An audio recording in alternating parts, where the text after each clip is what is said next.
Olá, bom dia a todos. Sejam bem-vindos ao canal do Professor Eduardo e iremos para mais uma aula, hoje falando sobre moluscos e anelídeos, né? Nas últimas aulas, nós temos entrado no reino animal, então passamos por poríferos, depois quinidários, platelmintos e nematóides. Hoje veremos as características principais tanto dos anelídeos quanto dos moluscos, ok? Então vamos lá para essa viagem no reino animal. Primeiro filo, anelídeos, certo? Quais são as características gerais desse filo? Nós temos ele com um corpo cilíndrico, né? Ele vai ser um corpo que vai ser dividido, a gente chama isso de segmentado ou metamerizado, então as duas palavras querem dizer que o corpo dele é dividido em anéisinhos, como vocês podem ver nessa foto aí, ok? Eles possuem simetria bilateral, que é isso, se a gente passar uma linha pelo meio do corpo do animal, os dois lados serão lados iguais, idênticos, né? Então a gente diz que ele é um animal simétrico. São triblásticos, eles possuem os três folhetos embrionários, né? Ectoderme, mesoderme e endoderme. São animais celomados, quer dizer, eles possuem celoma. Para quem não está lembrado do que é o celoma é uma cavidade que se forma lá na fase embrionária do animal, certo? E essa cavidade é muito importante porque ela vai dar origem aos órgãos internos, como o intestino, estômago, o pulmão, então de outros animais que tenham esses órgãos, ok? Então, os anelídeos, eles são os primeiros animais que são celomados. Então, é uma característica evolutiva que os diferencia dos últimos filos lá dos platelmintos e nematóides, por exemplo, certo? E por último, são protostômios. O que é protostômio? O que é a protostomia, né? É mais uma característica embrionária. Então, quando na fase embrionária se forma primeiro a boca do animal e depois o ânus, nós dizemos que esses animais eles são protostômios. Quando na fase embrionária se forma primeiro o ânus e depois a boca, nós dizemos que esses animais são deuterostômios. Então, os anelídeos são protostômios. Um exemplo clássico de deuterostômios, a nossa espécie humana. Tranquilo? Então, vamos lá. Mais características. Muitos deles possuem apêndices, né, que nós chamamos de cerdas. Essas cerdas são formadas de quitina, que é um polissacarídeo, certo? E elas formam filas, como podemos ver nessa foto aqui, ó. Então, todas essas coisinhas aqui são as famosas cerdas. Então, nós vamos ter os anelídeos que possuem cerdas, muitas cerdas, poucas cerdas, e os que não possuem essas cerdas. Tranquilo? Então, os que possuem esse tipo de característica, né, vai ser importante para a movimentação dele. Então, vai ajudar na movimentação dele. Certo? Então, vamos lá. Mais características. São animais de vida livre. O que é isso? Eles não são parasitas. Antigamente, quando se estudava essa parte da zoologia, né, que é a parte da biologia que estuda os animais, se colocavam juntos platelmintos, nematóides e anelídeos. Então, considerava os três como se fossem vermes, né? Porém, os anelídeos eles não são parasitas, diferentes dos outros dois filos, né? Os platelmintos e nematóides. Lá a gente possui os parasitas que transmitem doenças, e aqui não. Então, por isso que foi separado depois desse estudo. Então, anelídeo ficou separado do filo platelminto e nematóide, certo? Então, são animais de vida livre, eles têm vida livre, não parasitam outros animais, né? E podem viver tanto na terra como na água, e na água tanto salgada como doce. Quais são os principais animais pertencentes a esses grupos, né? São as minhocas, os poliquetos e as sanguessugas. Então, esses três tipos de grupos de seres vivos são os que pertencem aos anelídeos. Eles possuem tanto o sistema digestivo, circulatório e nervoso bem completo, certo? Nesse desenho aqui, a gente pode observar os três sistemas juntos, né? Nós temos aqui em azul, ó, os dois gânglios nervosos e o cordão nervoso que parte desde a cabeça por todo o corpo do animal, né? Nós temos em vermelho o sistema circulatório, né, indicando que também ele parte por todo o corpo do animal. E nós temos aqui em amarelo o sistema digestivo, com essa parte preta demonstrando aqui, por exemplo, o intestino, né? Então, A digestão desses animais é extracelular, o que é isso? É fora da célula, é dentro do tubo digestivo. E ele tem tubo digestivo completo. Por que completo? Porque possui boca e possui ânus, né? Além dele ter a boca e o ânus, eles vão ter órgãos importantes como faringe, esôfago e intestino, que vão auxiliar e fazer com que essa digestão seja completa. Além disso, as minhocas possuem um papo e uma moela. Por que um papo e uma moela? Um papo para armazenar. Muita gente tem a impressão que as minhocas comem terra, mas isso é fictício, ela não come terra. Ela vai se alimentar ali de pequenos pedaços de plantas que estejam misturadas na terra, e aí vai utilizar justamente esse papo para separar a areia do alimento dela, que é planta, e a moela para triturá-lo. Então, o papo e a moela vão auxiliar na digestão, para que essa digestão aconteça perfeitamente nas minhocas. Tranquilo? Vamos lá. O sistema circulatório é fechado. O que é isso? Quando a gente fala que é fechado, é porque o sangue só circula por dentro dos vasos e do coração. Então, não circula por dentro de outros órgãos ou de células. Então, vai circular por dentro dos vasos sanguíneos, né? Eles possuem vasos sanguíneos e ramos laterais. A gente viu lá, se a gente voltar aqui na foto, vocês vão ver que tem aqui, ó, 2 ramos laterais de vasos sanguíneos. Então, nós temos 2 grandes vasos sanguíneos que passam por todo o corpo do animal, né? Opa. Possuem vasos pulsáteis. O que é isso? Eles não têm um coração específico, porém, esses vasos pulsáteis vão substituir ou fazer a função do coração. E tem o seu sangue também com hemoglobina nos oligoquetos. O que é isso? Se você pegar o sangue de um oligoqueto, ele vai ser vermelhinho igual esse nosso, certo? Sistema respiratório presente, possui sistema respiratório, porém vai variar de acordo onde ele vive, quer dizer, se ele vive na água, se ele vive na terra. Então isso vai fazer com que o sistema respiratório dele seja diferente. Os poliquetos que vivem na água vão respirar através de brânquias, idêntico aos peixes. Já as minhocas e sanguessugas que vivem na terra, eles vão ter respiração cutânea, o que é isso? Respiração através da pele. É por isso que eles são animais bem viscosos, porque aquela viscosidade produzida vai fazer com que facilite a entrada do oxigênio pela pele do animal dentro dos seus vasos sanguíneos. Não facilite a troca entre o oxigênio e sai gás carbônico, certo? E além de a pele fazer essa respiração, fazer esse trabalho da respiração, o oxigênio ele vai passar de célula para célula por difusão, como tem escrito aí. Sistema excretor, também presente, né? E quem é que faz as excretas? Se nós pegarmos o nosso exemplo, os rins são os grandes responsáveis, né, vamos dizer assim, por excretar as substâncias tóxicas. Esses animais, eles possuem o substituto dos rins, que são chamados de metanefrídeos. Então, os metanefrídeos são os órgãos que vão ser responsáveis por remover todas as substâncias tóxicas do organismo dos anelídeos. Sistema nervoso presente vai ter 2 gânglios nervosos por onde vão partir, né, o cordão nervoso ventral. Então, por todo o corpo do animal, eles vão ter, passando ali, todo um sistema nervoso completo. Então, o que a gente percebe nesse animal, por exemplo, nesse filo? Que ele tem tanto sistema digestório, respiratório, excretor e nervoso bem completo, né? Isso graças muito a possuir os 3 folhetos embrionários, ectoderme, mesoderme e endoderme, e obviamente também pela presença do celoma.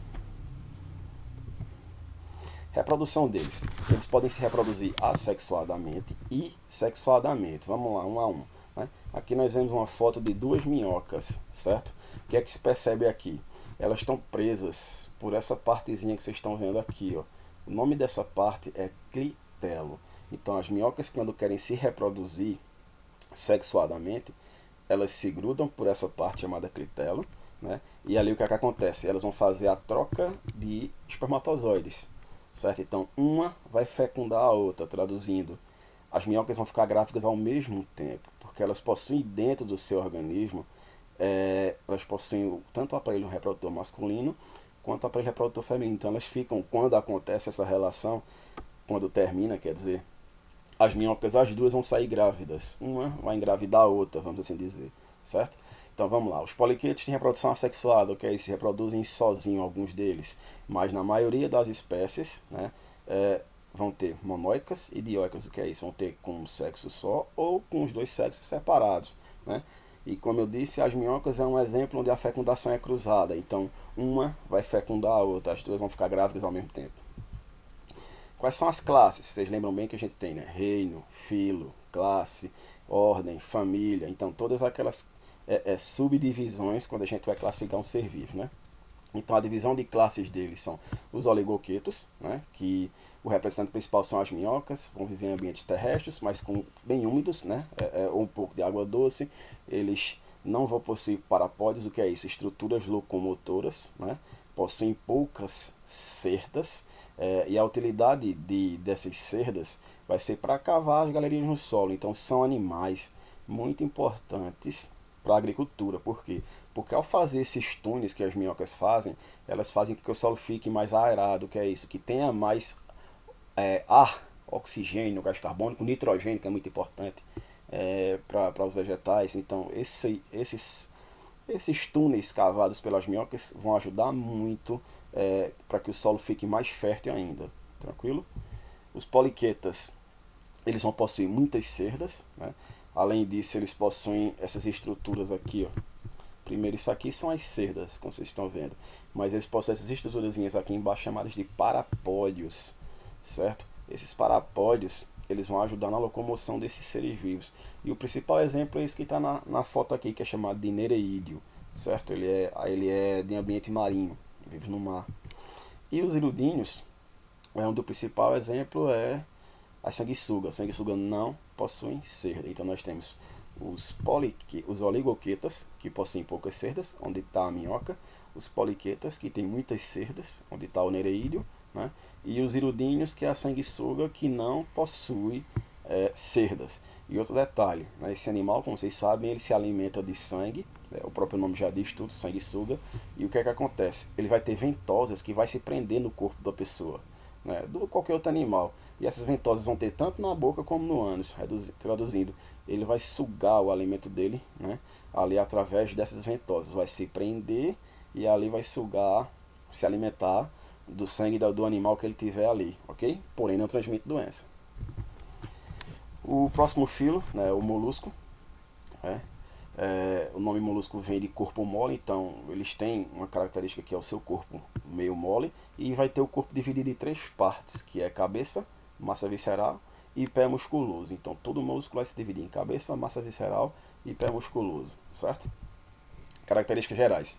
Podem vir com concha ou sem concha. Então alguns vão ter concha, outros não vão ter concha. E aí, a partir dos anelídeos, todos vão ser triblásticos e todos vão ter o celoma, certo?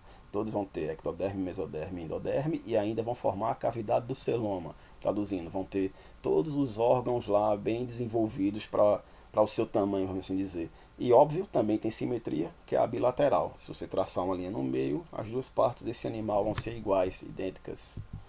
Características gerais. É o segundo maior filo animal, quer dizer, é o segundo maior que tem quantidade de animais filo, né? E é muito importante na linha evolutiva dos invertebrados protostômios, então, que dá origem primeiro à boca, depois o ânus. Animais de vida livre, podem viver na terra ou podem viver no mar e de água doce. Nós temos aqui um caramujo como exemplo, então também não vão parasitar, certo? E podem viver tanto na terra como na água doce e salgada.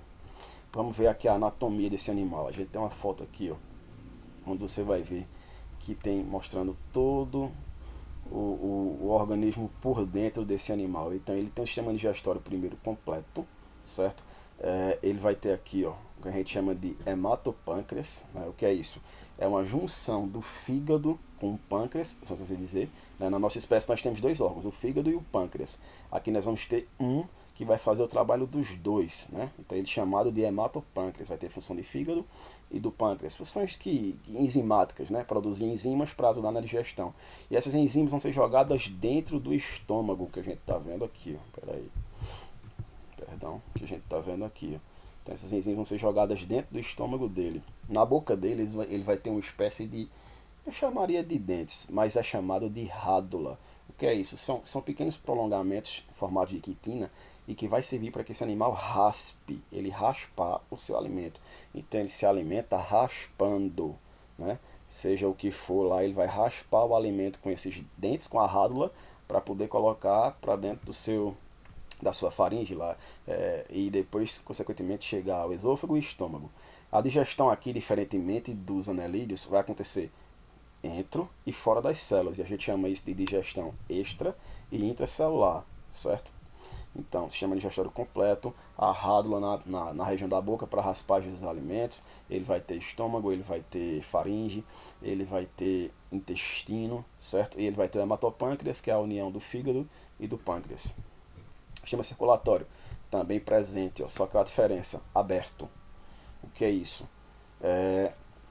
O sangue ele vai circular por dentro dos vasos sanguíneos, mas também por outros órgãos, né? E aqui está dizendo, ó, com exceção dos cefalópodes, o tipo de circulação vai ser aberta, vai passar por outros locais. E ele diz, ó, inclui tipicamente um coração dorsal com um ou dois átrios e um ventrículo. Então, resumindo, aqui já existe um coração e não vasos pulsáteis, né? E esse coração pode ter duas cavidades, um átrio e um ventrículo, ou ele pode ter três cavidades, dois átrios e um ventrículo, certo? Além dele diz aqui que tem uma cavidade pericárdia, né? Que é isso, cavidade pericárdia.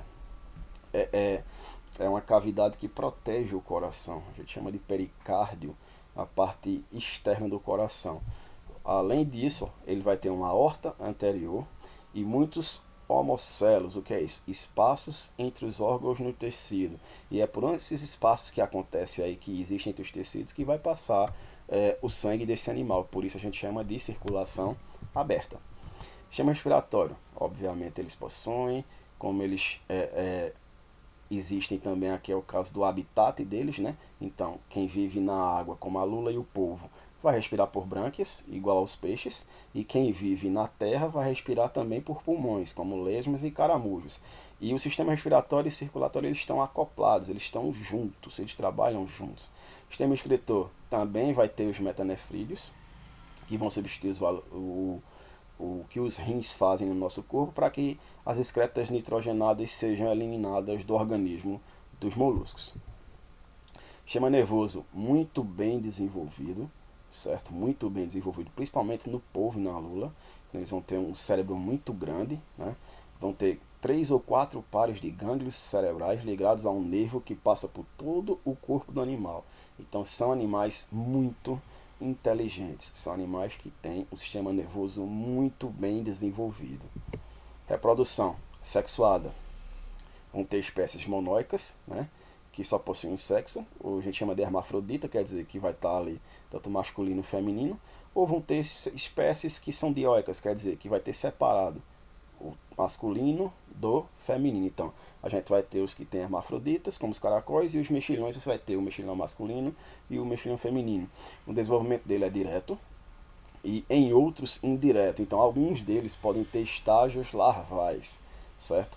Porém, outros vão se formar completamente. Classificação. A classificação dele, basicamente, vai se definir pela quantidade de conchas. Certo? Os que só possuem uma concha, quer dizer, a concha é uma peça inteira, a gente chama de monoplacófora, né? Aí aqui tem representada pelo gênero, todos os animais que pertencem a esse gênero Neopilia, né? Eles vão ter essa concha de forma oval, é apenas uma concha, certo? Vai ter simetria bilateral, vai parecer um capuz, como vocês estão vendo aqui, parece o capuz aqui, em cima de outro ser vivo, né? Vão viver sob o substrato entre 2 e 7 mil metros de profundidade, quer dizer, eles vão ver no solo do oceano ou em cima de pedras, de corais, de algum substrato lá no fundo do oceano, e podem ver até 2 até 7 mil metros de profundidade. São animais altamente resistentes. A gente tem os gastófrodes, né, que possuem uma concha espiralada, como os caramujos e caracóis, mas também tem as lesmas que não possuem concha. Então nós temos aqui a espécie que não possui concha, né, como aqui as lesmas, certo? Temos a classe bivalva. O que seria a classe bivalva? A palavra bi vem dois. Valva quer dizer concha. É como se a concha. É como se a concha não. A concha é dividida em duas partes. E cada parte dessa a gente chama de valva.